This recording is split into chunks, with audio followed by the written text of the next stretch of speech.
Bismillahirrahmanirrahim. Ustaz, tolong dijelaskan kepada para suami bahwa nafkah batin bagi istri bukan cuma jima, tapi lebih luas daripada itu. Hal ini karena banyaknya curhatan para istri yang mengadukan bahwa suami mereka hanya baik kalau ada maunya. Sementara mereka menuntut istri harus begini, harus begitu, tapi tidak memperdulikan keinginan dari para istri. Bahkan ada sebagian mereka yang tersisa atas ketidakmengertian suami mereka. Ini para suami harus ngerti ya, bahwasanya khairukum li ahlihi, sebaik-baik kalian yang terbaik bagi istrinya. Anda kalau ingin meraih surga yang tertinggi, di antaranya dengan jalan berbuat baik kepada istri. Nabi mengatakan, aqrabukum minni majlisan yaumal qiyamah ahsinukum akhlaqa. Yang paling dekat majelisnya denganku pada hari kiamat yang paling baik akhlaknya. Kalau ingin surganya dekat dengan surga Nabi, harus paling baik akhlaknya. Dan di antara akhlak yang terbaik adalah kepada istri. Wa khairukum li ahlihi, dan sebaik-baik kalian yang terbaik bagi istrinya. Jadi kalau Anda ingin meraih surga tertinggi, di antaranya jadilah Anda suami terbaik bagi istri. Di antara tanda Anda suami terbaik bagi istri, berarti surga Anda tinggi, ya. Di antaranya istri Anda senang dengan Anda, bangga dengan Anda. Kemana-mana cerita suami saya, masya Allah ya, berarti Anda suami yang terbaik. Tapi kalau suami mengeluh, ini curhat sana curhat sini, suami saya masya Allah amit-amit ya. Nah, ini kalau ada maunya saja baru dekat baik-baik sama saya ya. Ya. Maka jangan seperti itu. Saya sering sampaikan, kalau kepada orang lain kita murah senyum, kepada orang lain kita memahami, kepada orang lain kita sisihkan waktu, kepada kawan kita berbagi, kepada istri lebih utama, istri lebih utama untuk kita maafkan, istri lebih utama untuk kita perhatikan, istri lebih utama untuk kita ajak ngobrol. Istri lebih utama, ya. Istri lebih utama. Kalau Anda belum bisa merasa enjoy dengan istri, berarti Anda suami yang tidak berbahagia. Ya.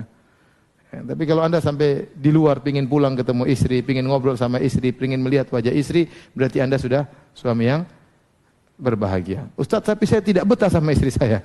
Ya, Anda harus rubah settingannya ya. Bagaimana membetahkan bisa ngobrol sama istri. Ustaz, istri saya kalau diajak ngobrol nggak nyambung-nyambung. Ya jangan ngobrol tinggi-tinggi ya. Ngobrol yang rendah-rendah saja ya. Ngobrol tentang anak-anak, tentang masakan. Tidak harus ngobrol sama istri, ngobrol masalah politik, masalah masalah ini, masalah dolar naik. Bicara yang biasa-biasa aja, yang penting menyenangkan. Ya. Harus, antum di antara ukuran keimanan adalah bagaimana akhlak antum terhadap istri. Ya. Akmalul mu'minina imanan ahsinum akhlaqa. Orang yang paling tinggi keimanan, yang paling sempurna, yang paling baik akhlaknya. Nah, terutama akhlak yang paling baik jadi barometer akhlak terhadap istri.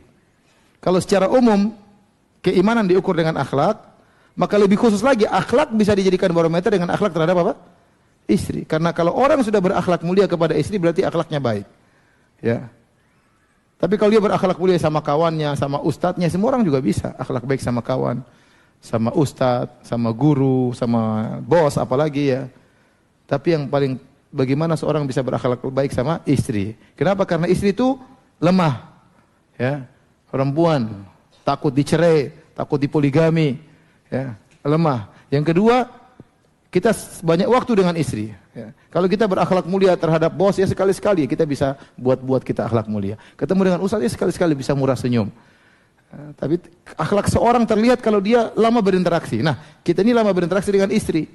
Kalau ternyata akhlak kita baik di hadapan istri, berarti kita benar-benar berakhlak mulia, berarti benar-benar iman kita tinggi di sisi Allah Subhanahu wa taala. Maka Bapak, jadikanlah berakhlak mulia kepada istri sebagai salah satu sarana untuk meraih surga yang tinggi dekat dengan Nabi sallallahu alaihi wasallam.